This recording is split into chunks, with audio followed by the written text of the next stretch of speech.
Pada tahun 1999, stesen televisyen Al Jazeera telah menemu bual Al-Syahid Sheikh Ahmad Yassin, pengasas pergerakan Hamas. كشاهد على عصر وعلى قيام دولة إسرائيل في عام 48 ومرور 50 عاما على قيام هذه الدولة، ما هي رؤيتك لمستقبلها؟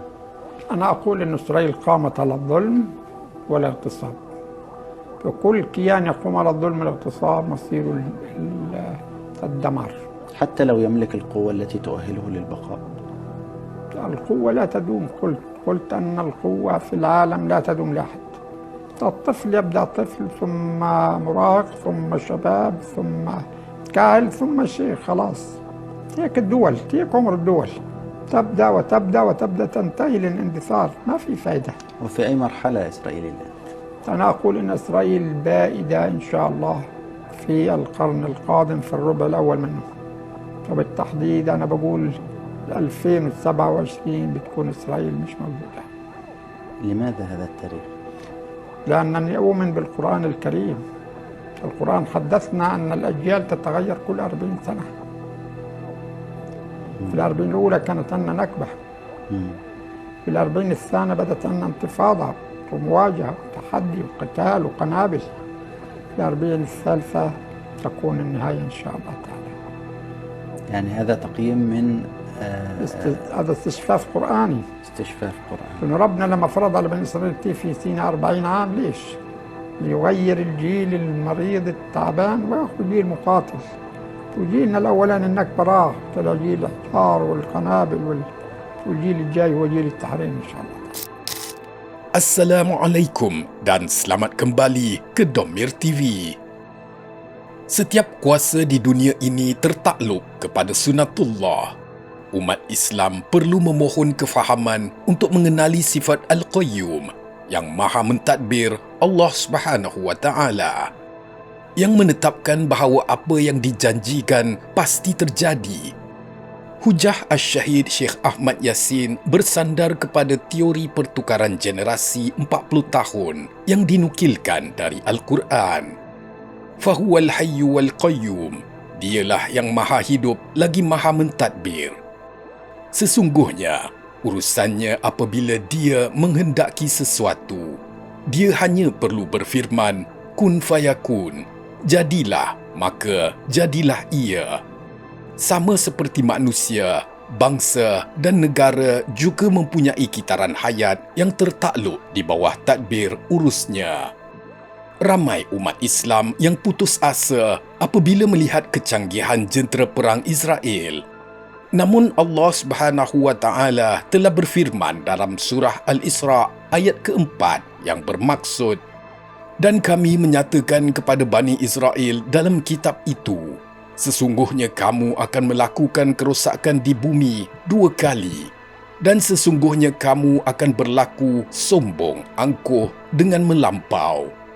Hari ini, kita menyaksikan takrifan sebenar keangkuhan ini. Mereka membunuh wanita dan kanak-kanak serta mentertawakan undang-undang antarabangsa kerana merasa kebal dengan pelindungan kuasa veto Amerika Syarikat.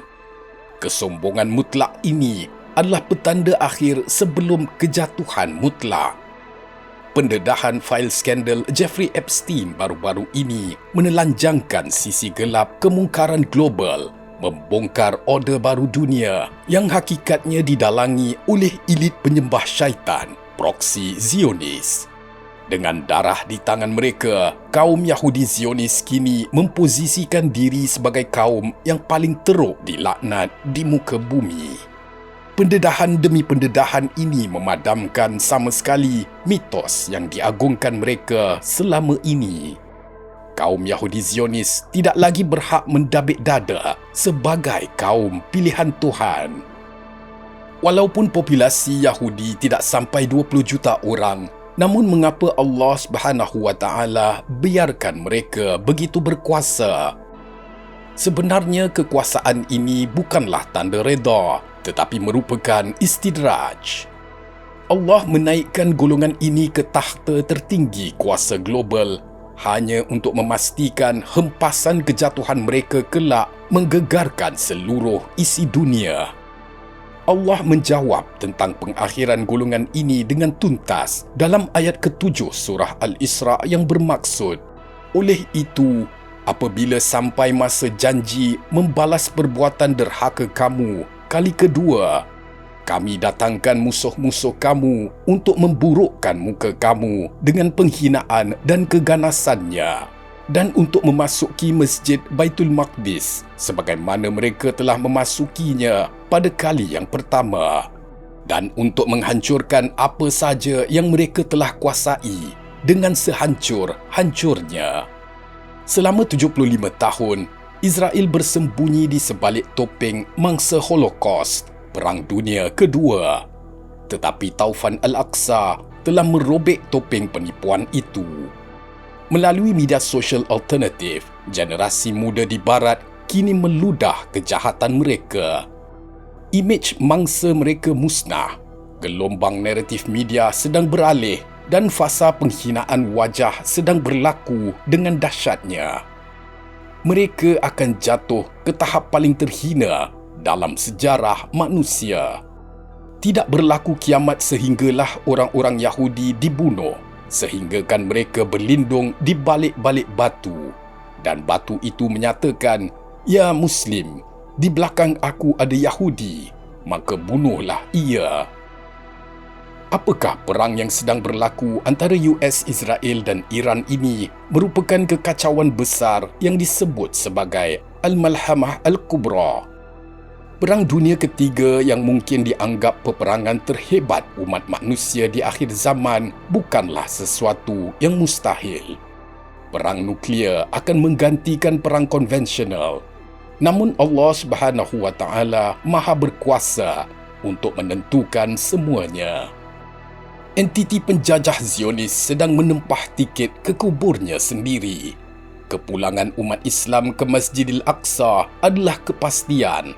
Sama ada ia berlaku pada tahun 2027 atau masa yang lain, itu rahsia Allah Subhanahu wa Ta'ala.